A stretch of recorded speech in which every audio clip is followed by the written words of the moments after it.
कोई बच्चा अगर फॉर्म भरता है, अगर उसको अगर कहीं बाहर एग्जाम देने जाना है, अगर हम मुखिया रहते हैं तो उसको भाड़ा देकर, उसको एग्जाम का फीस देकर उसको एग्जाम देने के लिए हम तैयार करेंगे। हम खुद भेजेंगे कि आप एग्जाम देने जाओ और हमारे पंचायत के गरिमा को बढ़ाओ। नमस्कार, आप देख रहे हैं पब्लिक न्यूज। बिहार में जैसे ही पंचायत चुनाव का आगाज हुआ है, उसी दिन से सभी प्रत्याशी अपने अपने पंचायत क्षेत्र में जोरों शोरों से लगे हुए हैं और क्षेत्र में भ्रमण कार्य चल रहा है।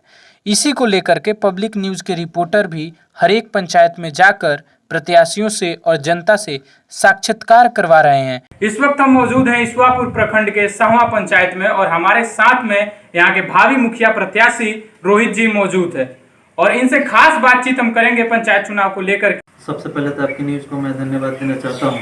उसके बाद हमारे जितने भी हमारे पंचायत के हमारे हमसे बड़े, हमारे चाचा समान, हमारे दादा समान, हमारे चाची समान, जितने भी हमारे पंचायत के हमारे लोग हैं, हमारे देवतुल्य लोग को पैर छू के प्रणाम करते हैं। रोहित जी, मैं आपसे ये जानना चाहूंगा कि आप अभी नौजवान हैं और नौजवान के साथ साथ आपने पंचायत चुनाव में कदम बढ़ाया है। क्या सोच करके आपने पंचायत चुनाव में अपना कदम बढ़ाया है?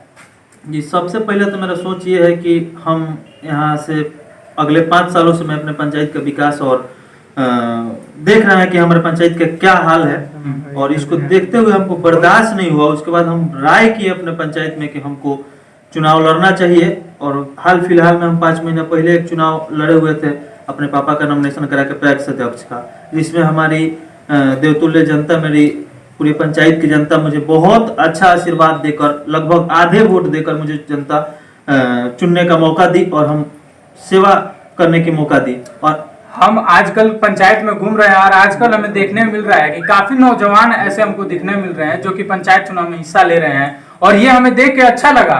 ताकि नौजवान अगर पंचायत चुनाव में मौका अपना देते हैं और अपना भागीदारी करते हैं तो एक शिक्षित मुखिया सबको मिलेगा, और शिक्षित मुखिया होगा तो लोगों को भी शिक्षित रखेगा। इसके ऊपर आपका क्या कहना है? जी, सबसे पहले तो शिक्षा, यहाँ पे सब शिक्षा व्यवस्था बहुत बेकार है हमारे पंचायत का। और मेरा रोड मैप यही कि हम चुनाव जीतने के बाद, मुखिया बनने के बाद हमें क्या करना है। हाँ, आपका पंचायती मुद्दा क्या रहेगा? मेरी मुद्दा यही है कि सबसे पहले मुझे शिक्षा पे ध्यान देना है कि हम शिक्षा, हमारी पंचायत की शिक्षा व्यवस्था क्या है।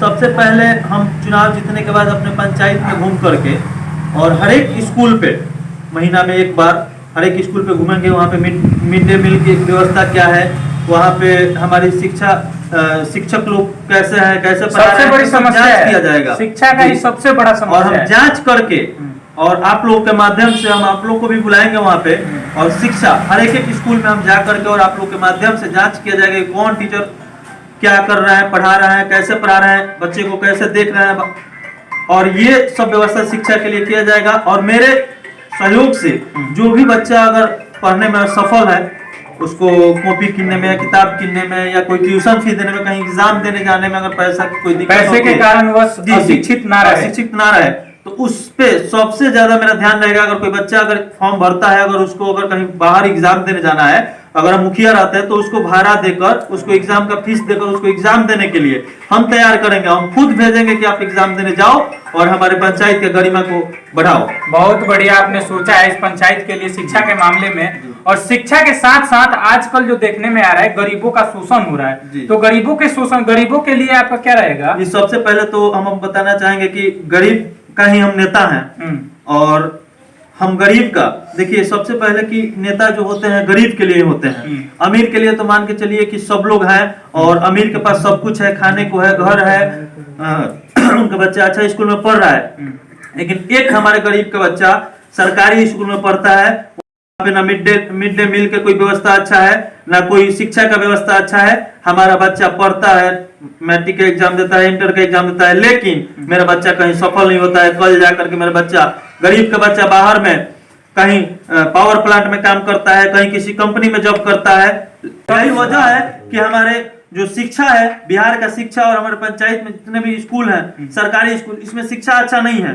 जो अमीर के बच्चे हैं, जो नौकरी करते हैं, उनका बच्चा अच्छा स्कूल में पढ़ रहा है, वो आगे चल के IAS बन रहा है, IPS बन रहा है, DSP बन रहा है, दरोगा बन रहा है, अच्छा कोई जॉब कर रहा है, इंजीनियर बन रहा है। लेकिन आप खुद सोचिए कि आपके भी पंचायत में, आप भी जहाँ हैं, चाहे हमारे पंचायत में इतने लोग हैं, पूछिए कि हाँ इतने लोगों में कितने बच्चे हैं जो एक गरीब के बच्चे हैं जो कई गो सरकारी नौकरी कर रहे हैं, कई गो यूपीएससी निकाले हैं। आजकल देखने में जो आ रहा है, सरकारी स्कूल के नाम पर एक हंसी रह चुकी है। जी। सरकारी स्कूल के बारे में अगर आप किसी को बोलते हैं कुछ, तो केवल वो आदमी हंसता है। और हंसने का क्या वजह है?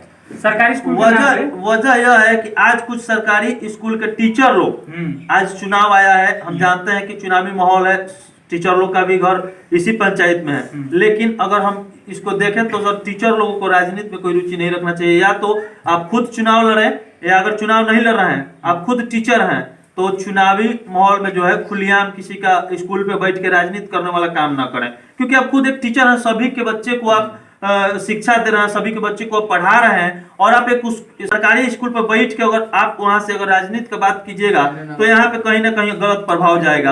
आप किसी के बच्चे को बोलिएगा कि आप अपने मम्मी को इनको वोट दीजिएगा, तो ये सब बात नहीं होना चाहिए हमारे टीचर लोग के बीच, क्योंकि टीचर सभी के लिए हैं, सभी के बच्चे के लिए हैं। उनको शिक्षा देने के लिए सरकार पेमेंट दे रही है और शिक्षा के लिए उनको स्कूल में बैठाई है। उस पे अगर अहम नहीं रहते हैं, उस पे अगर मद्देनजर नहीं रखते हैं हमारे टीचर, तो वो टीचर उन पे ध्यान रखना चाहिए। हमारे पंचायत के लोग उस पे ध्यान दें कि वो टीचर जो है वो स्कूल पे बैठ के कहीं ना कहीं राजनीति कर रहे हैं, स्कूल पे बैठ के वो लोग पढ़ाने का काम नहीं कर रहे हैं। मैं आपसे ये जानना चाहूंगा कि शिक्षा के अलावा आप और क्या सुधार करना चाहेंगे पंचायत में? अभी तो हम लोग यहाँ बैठे हैं, ये नवादा यादव टोला है, और यहाँ पे यादव टोला में ये ब्रह्म बाबा का स्थान, तो ये ब्रह्म बाबा का स्थान है। और यहाँ पे लगभग में मतलब बहुत दिन पहले यहाँ के स्थानीय मुखिया द्वारा कुछ कार्य किया गया था 10 साल पहले, और उसके बाद इस 10 सालों में एक बार भी किसी मुखिया द्वारा या किसी भी